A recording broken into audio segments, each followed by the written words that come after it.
Howdy y'all, it's Cody from the Keepers of Nerddom. How you doing? Star Trek Nemesis, the last of the TNG movies. Is it actually any good? Let's run through this crazy film and talk a little bit about it today. Alright, so first off there's the trailer and big promotional thing. Basically, this is a movie about Picard, about Data, and about Picard again, kind of. Or Shinzon, as we will know him. But let's just go through a quick synopsis of this film. It starts out with there's a wedding, and then getting the Enterprise towards the Romulan neutral zone with a positron signature, only to discover that they're summoned for a meeting, and we also get a scene 2 of a major assassination on the entire Romulan Senate, basically, other than the senator that caused it. Pretty insane. And only to find out the new Praetor is from Remus, which has been a slave labor and is actually a clone of Picard, played by Tom Hardy, a young Tom Hardy. And it becomes this whole thing of Shinzon needs Picard to use his blood to save himself, and is going to destroy the entire Federation one planet at a time by just basically dropping this crazy Thalaron radiation on places. It's kind of nutty.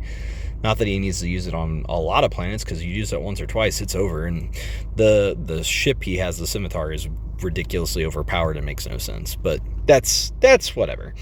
So let's talk through it. Obviously, the beginning big thing that starts a lot of this and the whole storyline of what's going on is the Romulan Senate, Thalaron radiation that completely just eats you and turns you to dust. It's that powerful. It's crazy. This lady down here at the bottom left is, memory serves, the senator that does it, and she leaves before it all goes off. Then we get B4, which is an excuse basically to have Data get destroyed in the film. As you see here up the top left is right before he's destroyed. But still have Data around because Data downloads all of his memories. And somebody did point out, and I think it's a good point, like, you shouldn't share all of your memories as a Starfleet officer with an unknown element like this of B4. And lo and behold, yeah, B4 is totally linked up and being given direction by Shinzon. I mean, it's kind of... This movie, the concept isn't terrible, but the execution is not great. It's pretty poor.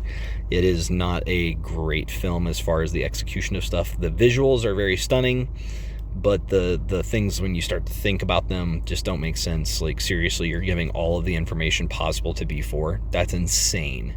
Of whatever, everything that Data knows to B4. That's crazy. How did Picard not go, no, Data, that is not okay. Anyway. So there's that.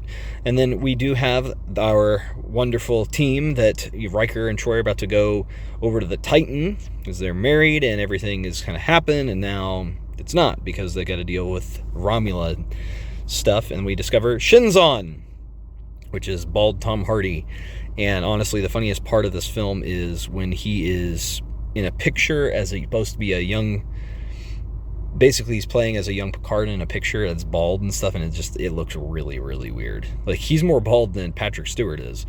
That's what's funny in this. Like, they shaved him a lot.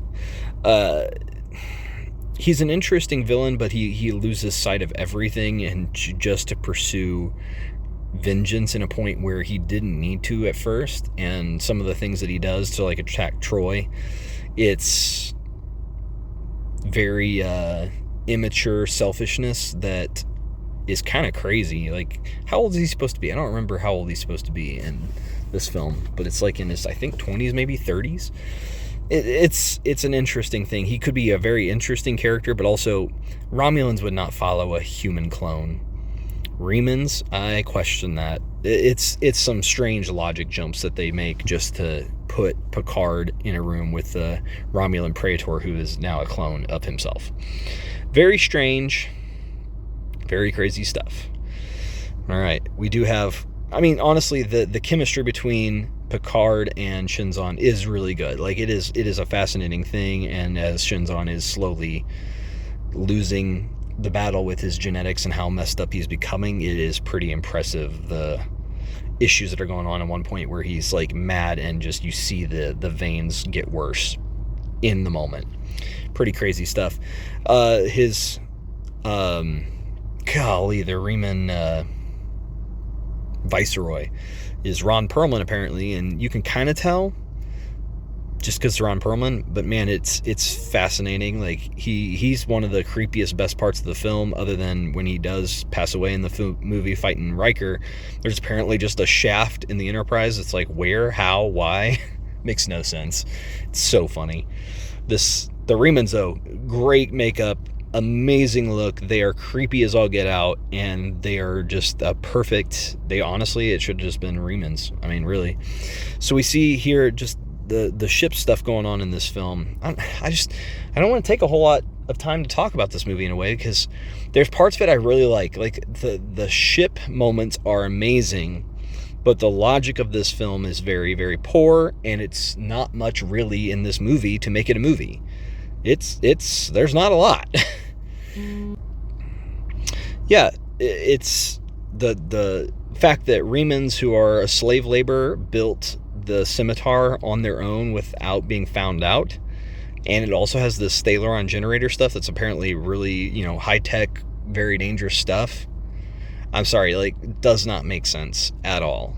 This ship should not exist, and how powerful it is compared to a Sovereign class Enterprise E and the Romulan Warbird Valdor and the other one, like the newer versions of a Warbird. Like, it makes no sense how strong this thing is, and it can fire while cloaked. It's crazy. Like, the logic behind it, the ship itself does not make sense. The battles are amazing, but just this thing's crazy. Yeah. The new Warbird concepts, that's just missing the bottom half. They are sleek, they are agile, they're awesome, but they are apparently super weak, according to this film, and apparently it looks like they almost don't have shields. It's really strange. And then we have this cool battle scene of the Enterprise trying to detect a cloaked ship. Really cool, really brilliant, great ideas. And then we have the most interesting scene it's both terrible and really cool all at the same time, like ramming another ship in space. Is the fact that you're so big and far away from each other, and yet Shinzon's gonna park his ship right in front of you. I'm sorry, like, tactically you'd never do that. Like, the Riemanns would be like, no, we're backing up like 100,000 kilometers, so even if he does go full blast, we can easily turn and get out of there. But Picard rams Shinzon's ship, and it then all of a sudden takes it down to barely functional, which is, I mean, granted, if you hit it in the right spot, sure, but it also, like, that's kind of crazy. Except it's not unfunctional. It's has the ability to still deploy its Thalaron generators. Can't fire weapons, but can fire a Thalaron burst at the Enterprise. Strange stuff. That being said, the Enterprise E, beautiful in this film.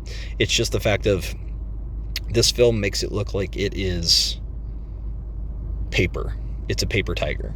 Makes no sense. It is weak as all get out compared to this thing, which is just sad, as here's the last outing of the Enterprise E as far as movies, and we see it as though it's not even really a starship of the time. It's something apparently from 40 years ago is what it feels like you're watching. It's just weird. So, Star Trek Nemesis, is it actually any good? We haven't even talked about the biggest piece either. Like, this movie really is about Data, and Data dies in it, which I don't mind someone passing away in a film, but it was very contrived and weird justification for it. Like, why would Picard do that in a way? And somebody's going to justify it like, oh, it's because he saw he was responsible for this, even though he had nothing to do with the cloning. And Data obviously can get there and back. Why not send him? Because he has the emergency transport. It's just, Picard is not thinking things through at all, and there's not good enough justification in this film why he would be doing so, except he's like, I'm the captain of the ship, I gotta save the ship. It's just like, yes, but you also have Data, who has the transporter and could do so and then teleport back instead of dying in that way. Is it actually a good movie? No, it's a problem. It's a problem of a film. Does it have some cool scenes? Absolutely. The ship combat is cool looking, but it also makes the Enterprise look like it's just a paper tiger.